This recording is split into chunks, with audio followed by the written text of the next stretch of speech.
Bonjour à tous et bienvenue dans cette nouvelle vidéo d'étude du Badu Engine, les 8 pièces de Brocard. Aujourd'hui, on va étudier le 7e mouvement et avant-dernier de l'enchaînement. Comme d'habitude, si vous n'avez pas regardé les précédentes, retournez-y, faites bien cet enchaînement dans l'ordre, comme il a été construit et élaboré au fil des centaines d'années depuis qu'il existe. Et aujourd'hui, on est déjà au 7e. Alors pour cet enchaînement, on va reprendre une ouverture large, c'est-à-dire trois ouvertures de pieds. Donc si on repart des pieds joints, une fois, deux fois, trois fois, je redresse. C'est mon ouverture de travail. Ce mouvement s'intitule « Serrez les poings et regardez férocement ce qui vous entoure pour améliorer votre force et votre chi ». Donc, comme le nom l'indique, on va travailler les poings serrés et on va avoir une intention féroce. Je vais y revenir. Donc pour ce qui est de serrer les poings, on est en Qigong, on n'est pas dans un art martial, à proprement parler en tout cas. Donc on va serrer les poings, je ferme d'abord mes 4 doigts et je pose le pouce sur la deuxième phalange ici.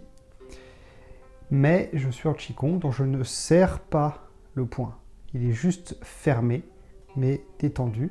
Ce qui fait que normalement je dois pouvoir voir, il doit y avoir une lumière qui passe à l'intérieur du poing. Je vais pouvoir voir de l'autre côté. Par défaut, les poings seront à la taille. On voit bien la parenté avec les arts martiaux, puisque ça c'est une posture de Kung Fu. Donc, on va d'abord travailler sur les bras. Donc pour les bras, on va simplement simuler un coup de poing à gauche puis à droite en alternance. Donc pour ça, à l'inspiration, je vais monter mon poing jusqu'à hauteur de la poitrine à peu près. Et en expirant, je vais frapper sur ma gauche en extension.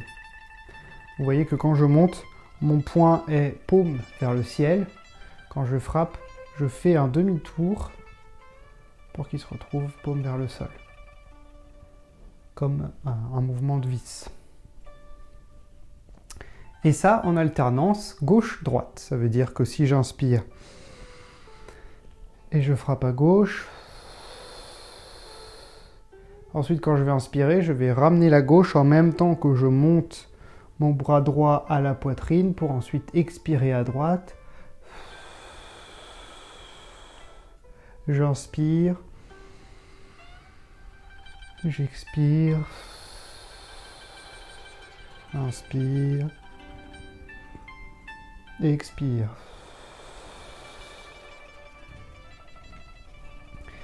Mon regard va accompagner tout ça. À l'inspiration, je vais déjà regarder dans la direction où je vais frapper. Donc si j'inspire à gauche, je regarde à gauche et j'expire. Je prépare la droite et je frappe.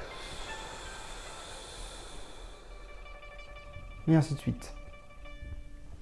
Ensuite, les jambes. Donc, il y a deux façons de le faire. Une façon un peu plus intense que l'autre. On est sur un travail de renforcement du chi, donc si vous pouvez, c'est mieux d'être dans la version la plus intense, mais faites en fonction de vos capacités physiques, bien entendu.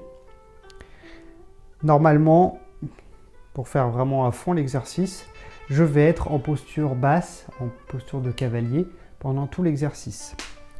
Ça veut dire que dès le premier, alors j'inspire d'abord debout, jambes tendues, et ensuite à l'expire, je descends et je reste comme ça pendant tout l'exercice.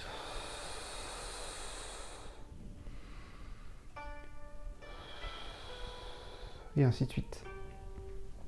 La deuxième façon de faire, qui est un peu plus légère, qui travaille moins sur les cuisses, moins intensément, c'est de faire comme on l'a fait pour le tir à l'arc, le deuxième mouvement de cet enchaînement. Ça veut dire que quand je suis en inspire, je vais être en position haute. Et à l'expire, je descends. Ensuite, j'inspire, je remonte.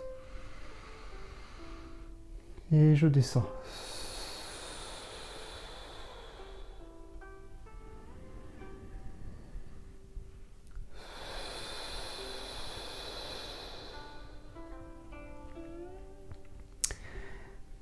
Voilà pour le bas du corps. Donc faites comme vous pouvez. Et de toute façon, descendez aussi comme vous en êtes capable, hein, selon votre souplesse. Le but, encore une fois, comme je l'ai déjà précisé pour les précédents, mais je le redis quand même, c'est que quand on descend, on ne se cambre pas. Hein, on essaie de ne pas faire ressortir trop les fesses, on essaie de garder le dos droit. Pour ça, il faut faire la bascule de bassin, descendre, éviter que les genoux ils partent trop vers l'avant, sinon vous allez vous faire du mal aux genoux. Et essayer de forcer une ouverture latérale, et pas descendre comme ça. Il faut que ça soit ouvert. Donc ça va être limité par votre ouverture de bassin, ça va être limité par la souplesse de vos chevilles, de vos genoux, donc faites comme vous pouvez. Si vous n'arrivez à descendre que ici, eh ben c'est pas grave. L'intention est là, on est sur une intention, une énergie d'ancrage, de descente. Hein. En faisant ça, l'énergie elle descend au niveau des reins, c'est ça l'objectif. Donc à partir du moment où la tension légère existe à ce niveau-là, ça suffit. Encore une fois, on n'est pas dans un exercice de renforcement musculaire ni de souplesse, donc c'est pas la peine de forcer. Hein. Ensuite, pour ce qui est de l'intention, la dernière chose à voir dans tout travail de Qigong. Donc là, vous voyez, le nom disait serrer les poings, mais surtout regarder férocement. Regarder férocement, ça veut dire qu'il faut avoir une intention pas forcément d'agression, d'agressivité, hein. On n'est pas sur ce genre de sujet, mais une intention en tout cas d'envoyer l'énergie, que mon poing, quand je l'envoie, c'est pas juste je fais un exercice de gymnastique, hein. C'est je cherche à frapper, à traverser quelque chose. Vous imaginez ce que vous voulez, qui est ici, que vous allez essayer de traverser avec votre frappe. Encore une fois, hein, dans l'imaginaire, hein, je ne suis pas à vouloir mettre une intention martiale de frappe, d'accord? Je suis juste à imaginer que là, comme si je le faisais au ralenti, j'imagine que mon poing passe à travers un obstacle. Ça peut être ce que vous voulez, ça peut être un mur que vous perforez de votre poing, ça peut être un objet que vous pliez avec la force de votre poing.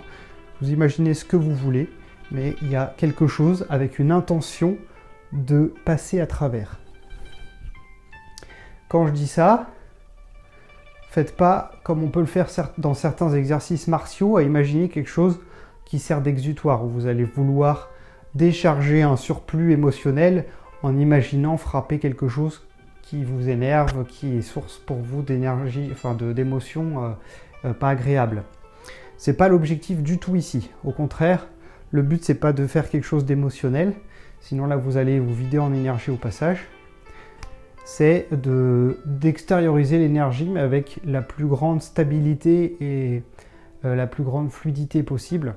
Et donc pour ça, il ne faut pas qu'il y ait une surcharge émotionnelle qui soit libérée en même temps.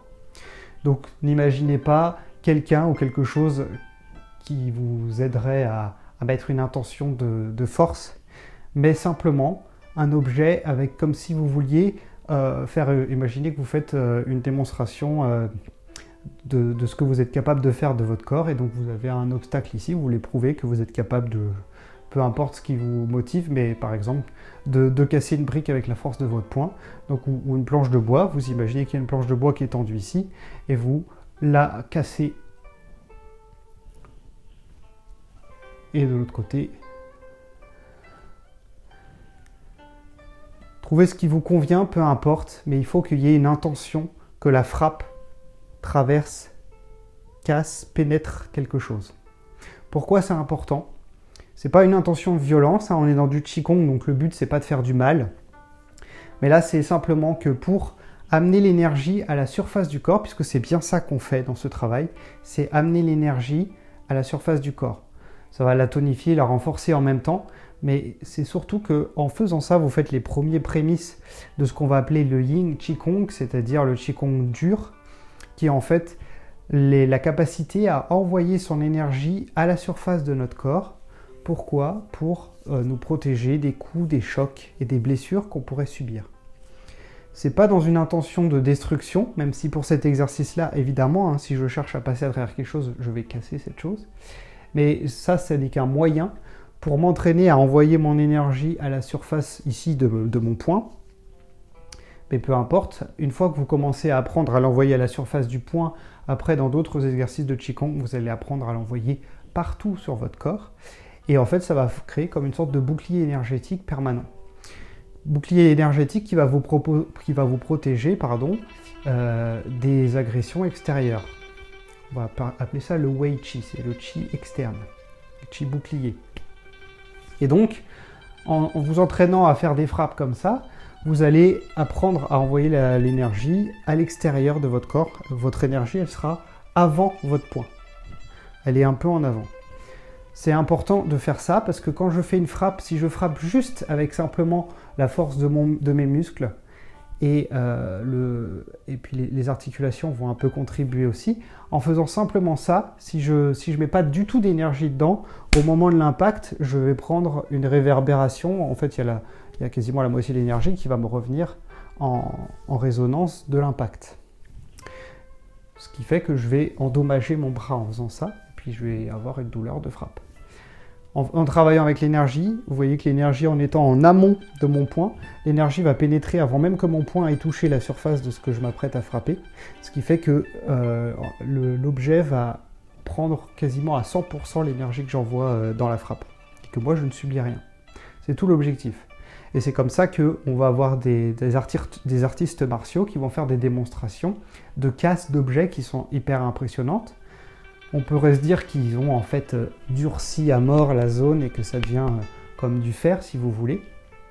Mais il n'y a pas que ça, c'est le travail énergétique qui est super important, ce qui fait que en réalité, si vous travaillez vous énergétiquement le Qigong pour arriver à envoyer l'énergie à la surface, aujourd'hui avec la force physique que vous avez, vous serez capable de casser une brique avec le tranchant de votre main. Sans aucune préparation physique préalable. Ce n'est pas une question de force physique, c'est uniquement une question de contrôle, de maîtrise de son énergie. Donc ce 7e mouvement prépare à ça.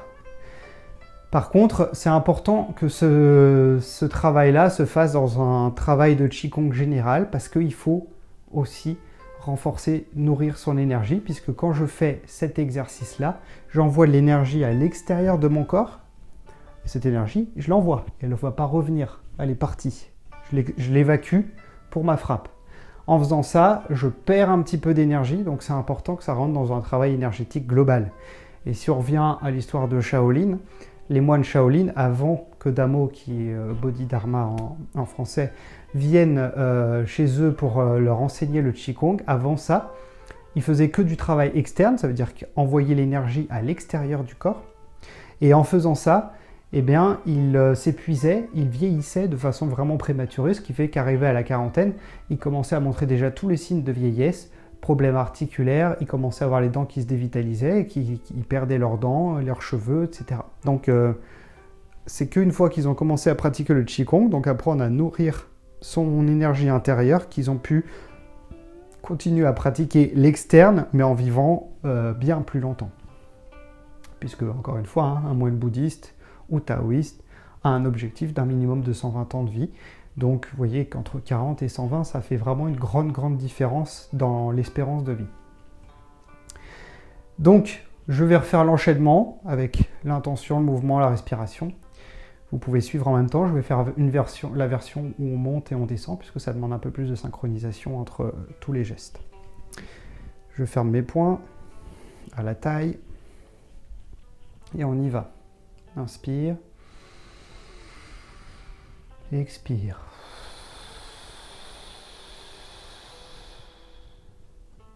Inspire. Expire.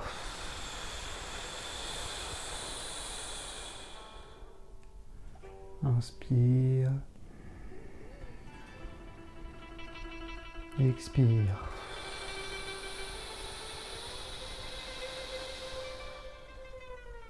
Inspire. Expire.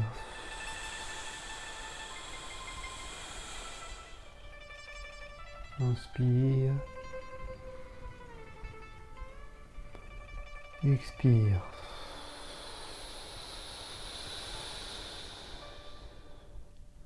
Inspire. Expire. Et lorsque j'ai fini, j'inspire, je remonte. Les deux mains à la taille. Et expire, j'ouvre les poings et je relâche. Et ensuite, je peux ramener les pieds pour revenir à une largeur d'épaule pour être prêt pour le dernier exercice.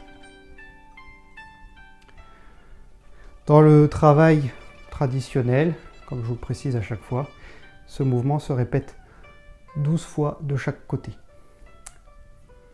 Ça fait 12 répétitions en miroir, donc 24 respirations sur l'ensemble de cet exercice. Donc voilà pour ce 7e mouvement. Il ne nous restera plus que le dernier à étudier, qui est relativement simple. Et puis ensuite, je vous proposerai une dernière vidéo avec tout l'enchaînement d'une traite, pour qu'il puisse vous servir de guide visuel, mais j'en reparlerai dans la vidéo en question. D'ici là, je vous souhaite une bonne pratique, un bon travail, et puis on se retrouve très vite pour le dernier exercice. À bientôt.